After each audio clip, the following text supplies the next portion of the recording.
I'm going to try to keep this video very simple, on topic, and to the point. And I'm going to be addressing how and why the dark forces hate the woman. And in a way, why the dark forces hate, resent, and want to control a man, men, or a true man, why they want to suppress the masculine protective force in us.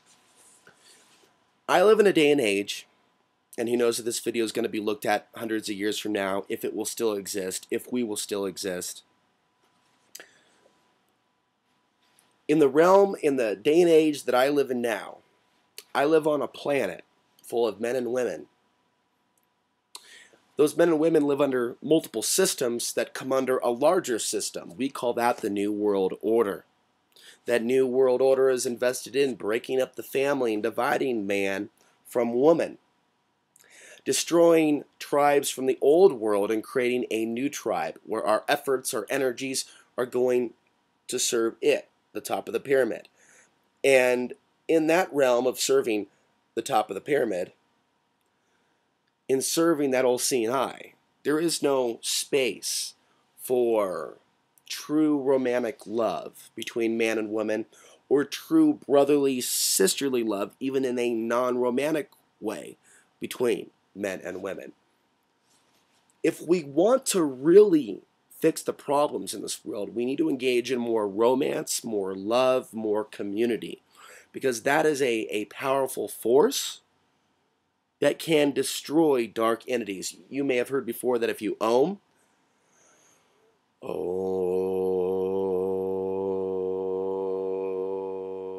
when you that it causes a certain frequency that demons don't like. And there's also books I've read that it activates the third eye and whatnot. When you love another human being, not wanting to control them or be in lust, like you want to fuck them and come in them or on them. No, you love them. A feeling where you would get in front of a train in order to save their life because you knew it was the right thing to do. When you're able to just be with either a member of the same sex or in particular opposite sex, and you have your hand on their chest or they have their hand on your chest. Women have an amazing ability to protect the energy of men, as we physically have an ability to protect them from invaders and rapists from other tribes. They also have an ability to heal us as men by showing us love and affection for being good men. Now, when things change in a society where the women are not appreciating the good men or healing the good men, those good men may cease to be good men. They may cease to care. They may cease to see protecting the woman and the tribe as something of value. And they may be manipulated then by the dark forces or other men or other women that are out of balance with their own feminine side to serve the empire, to instead of take care of the tribe and see the family as something valuable, they're going to be going after money through the work of being a mercenary, and they will put themselves out there and invade other countries instead of staying home and protecting their own country. Thus, instead of being a good man, they become a parasite. Of course, we don't know in today's age of any example that seems to sound like this, do we? Do you? Oh no, everything's fine. So on the planet today, we have a planet of men and women that for the most part are facing a huge challenge to maintain not just their freedom, what we believe to be human. I mean, I don't just mean on a physical level. Like, what does it mean to be human? I mean, to be human, to be flesh. All this transhumanistic bullshit you keep hearing about, all this admission that by 2045 they would like to have us completely injected into the archonic Borg matrix mothership system. You see, it's going to come down to how much love we are able to muster for ourselves between now and that period of time. And that is where we need to look if we're to have a discussion on whether we can shift this or not. Because you're not going to be able to shift this or not by focusing on Rand Paul 2016. You're not going to be able to shift this by just merely attacking Obama. You're not going to be able to shift this by merely getting prepared and being self-sufficient or even living out in the middle of the desert. We need to encourage a greater self-love because we are all one. There isn't this is man, this is woman. We are all one, and all comes from the woman and the man. But ultimately, the vessels of life, the babies are coming out of the woman. They're coming out of the vaginal canal.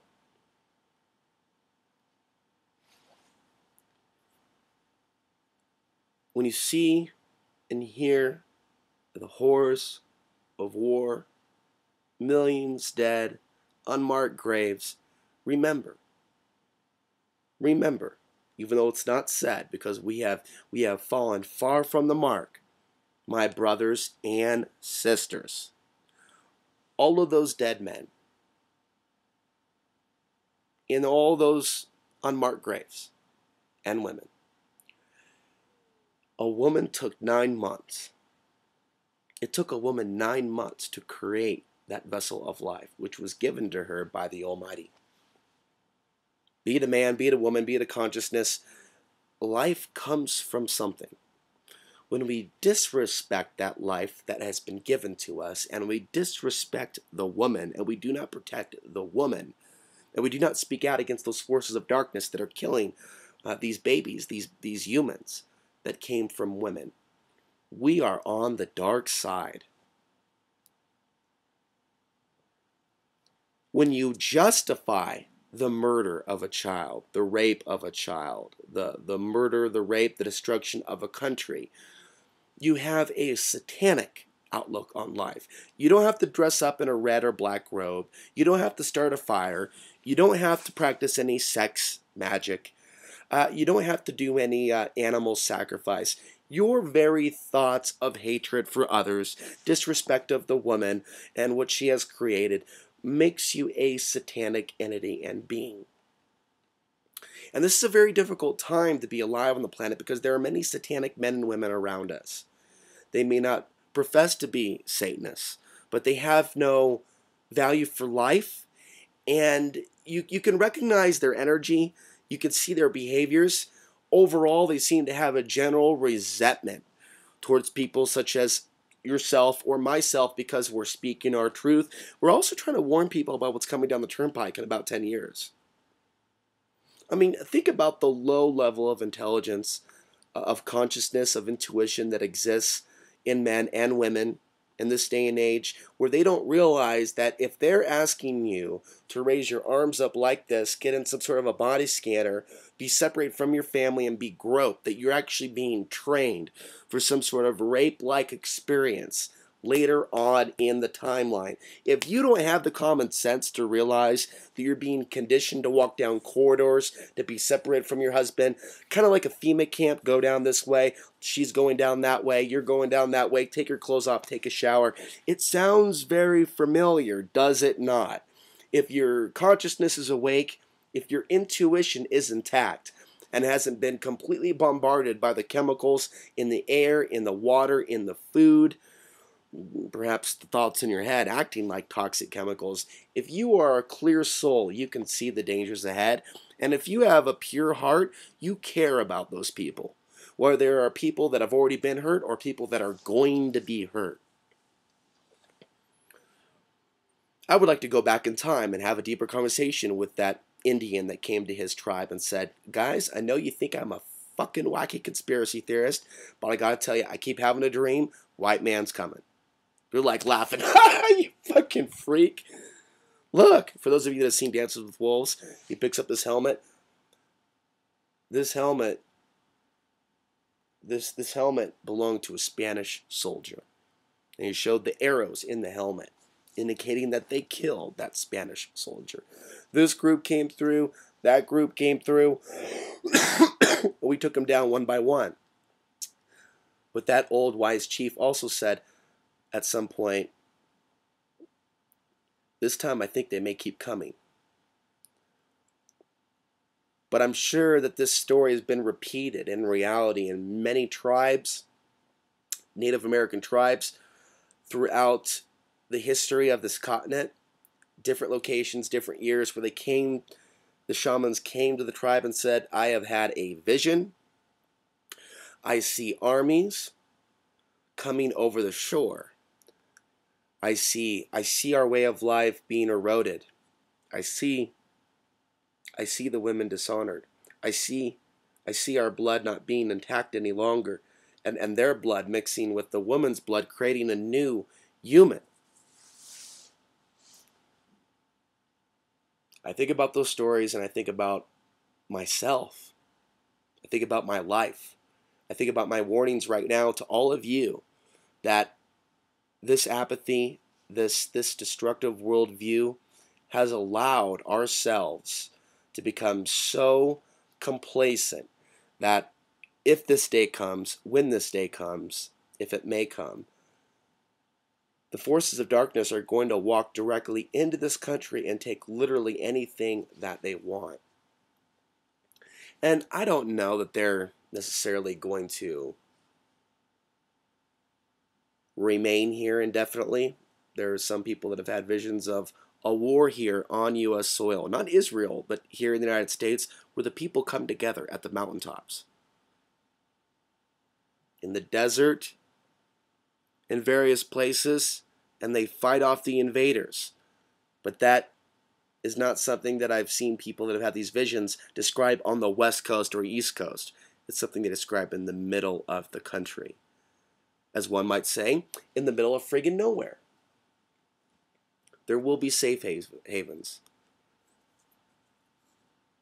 There's no reason why we should live our lives thinking that if women have been violated in the past or are going to be violated, that's just simply their karma. Even though karma plays a role in everything because everything happens for a reason. That is not an excuse for you to not care. Someone's karma and what they may or may not have drawn to themselves is not an excuse for you to not care. You cannot come up with an excuse such as, it's always been this way, or it was their karma. I live on a planet today where the vast majority of the women, at least in this country, do not care. Do not care. Do not care. Or know. Or want to know what is going on over there to those monkey women, as I believe a lot of women view people in general, humans in general, from over there. Because if they did, they would support those of us that are trying to bring awareness to it. They wouldn't support, most of all, they wouldn't support dictators or people like Obama that apparently are okay with drone strikes attacking villages, women and children. I mean, that is so anti-woman. That is so satanic. I don't think people have really thought this through, what it means to have rights, either as a man or a woman. I don't think people have really taken women's lib to a real area of liberation. I think it's just been used to divide us. Man versus woman competing for jobs in the workplace. There's less jobs, there's less money, and the money does less today than what it did yesterday. Let me conclude with this. I hope it gave you some things to think about. If we want to become a more conscious society, if we want to be free, we've got to care about the women. We can't see women as evil. We have to address the Garden of Eden story and address the bullshit that may be in that. If you look at the Nag Hammadi texts, we have a similar story of Adam and Eve, only it's basically the demiurge or the evil one that is banishing Adam and Eve from this beautiful garden. And if God is all-knowing in the description in the Old Testament, why does he have to ask Adam if he ate the apple? I want to give you a tip. Watch Ray Hagan's Idiotic Concepts in Religion. It may be deliberate for us to think that women are to blame for all of this, when in reality, loving the woman, cherishing the woman, the feminine, the sacred feminine, that truly may be our salvation. I'll be back in another video with more thoughts on this.